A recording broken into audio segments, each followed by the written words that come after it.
दोस्तों 9 मई की रात इस जनरेशन के लोगों के लिए, इस पीढ़ी के लोगों के लिए शायद सबसे लंबी रात थी। जो लोग जग रहे थे वो भारत की वीर सेना के शौर्य और पराक्रम को देख रहे थे, और जो सो रहे थे वो बस इसीलिए आराम से सो पाए क्योंकि हमारी वीर सेना उनकी रक्षा के लिए हमेशा तैनात है।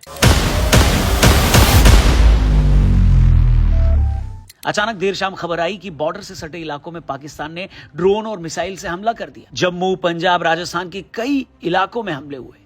कई वीडियोस इंटरनेट पर वायरल हो गए। सबसे पहले जम्मू से बहुत सारे वीडियोस आए, पर माता वैष्णो देवी की कृपा थी और साथ में जम्मू के लोगों की हिम्मत कि वहां से कोई बुरी खबर नहीं आई। पाकिस्तान का टारगेट था मिलिट्री इंस्टॉलमेंट्स को डैमेज करना, यानी सीधा हमारी फौज पर हमला। इसे ही शास्त्रों में विनाश काले विपरीत बुद्धि कहा गया है। दोस्तों, हमारी तरफ से हमलों को रोकने के लिए स्पाइडर मिसाइल डिफेंस सिस्टम, आकाश मिसाइल डिफेंस सिस्टम के अलावा S-400 का सबसे बड़ा कंट्रीब्यूशन रहा। कुछ टाइम में ही उनके सारे अटैक्स को नाकाम कर दिया गया। इसके अलावा पाकिस्तान की आगे से गीली और पीछे से पीली करने वाली खबर तब आई जब यह पता चला कि उनके 3 फाइटर जेट्स को गिरा दिया गया है, 2 JF-17 और 1 F-16।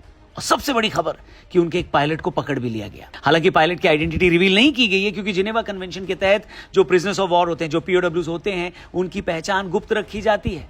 लेकिन आपको याद होगा, विंग कमांडर अभिनंदन को जब पाकियों ने पकड़ा था तब उनकी आइडेंटिटी तो दुनिया के सामने उन्होंने रखी थी, साथ में उनसे जबरदस्ती वीडियोस भी बनवाई थी। यही हरकत बताती है पाकिस्तान की औकात, और इसीलिए आज यही है पाकिस्तान के हालात। इसके बाद बारी थी भारत की। पाकिस्तान के अलग अलग शहरों में लगातार हमले हुए। लाहौर, इस्लामाबाद, कराची, सियालकोट एटसेट्रा। अरब सागर से भी अटैक की खबरें आई। पाकिस्तान की तबाही में कोई कमी न आए, इसलिए दूसरी तरफ से पाकिस्तान के अंदर BLA यानी बलोच लिबरेशन आर्मी ने भी मोर्चा संभाला।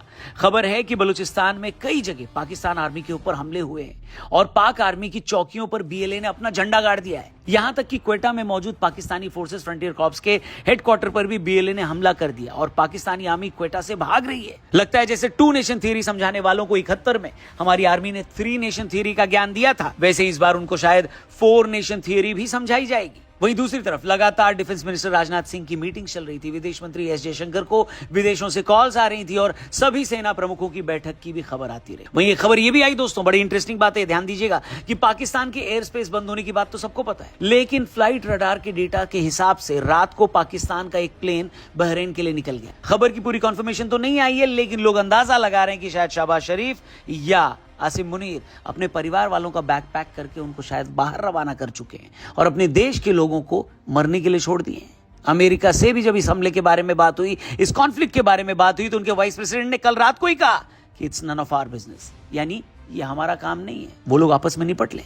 और दोस्तों, हमने अपनी हर वीडियो में यही कहा है कि जैसे डॉक्टर मरीज को बोलता है ना कि जब तक आराम ना आए दवाई लेते रहो, उसी तरह जब तक पाकिस्तान की हरकतों में आराम नहीं आएगा तब तक उसे ऐसी दवाई मिलती रहेगी। ऑपरेशन सिंदूर के बाद ऑपरेशन सिंदूर 2.0 तो हमने देखा, अब आगे की भी इंस्टॉलमेंट्स पाकिस्तान को मिलती रहेगी।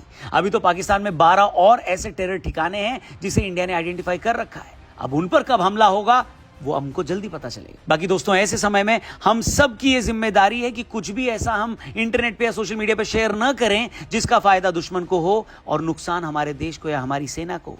इसलिए प्लीज इंटरनेट पे कुछ भी देखने सुनने के बाद शेयर करने से पहले 2 बार चेक जरूर करिएगा।